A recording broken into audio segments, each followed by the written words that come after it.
সাদা তেল দিয়ে হবে। লং, এলাচ, তেজপাতা দিয়ে দিলাম, দুটো শুকনো লঙ্কা দিয়ে দিয়েছি আর চিনি দিয়েছি।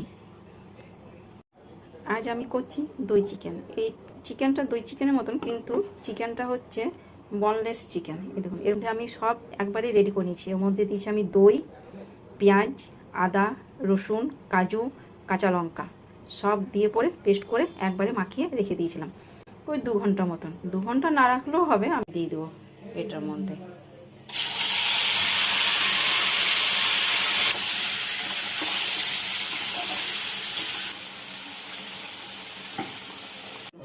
থালাটা তুলে দেখি,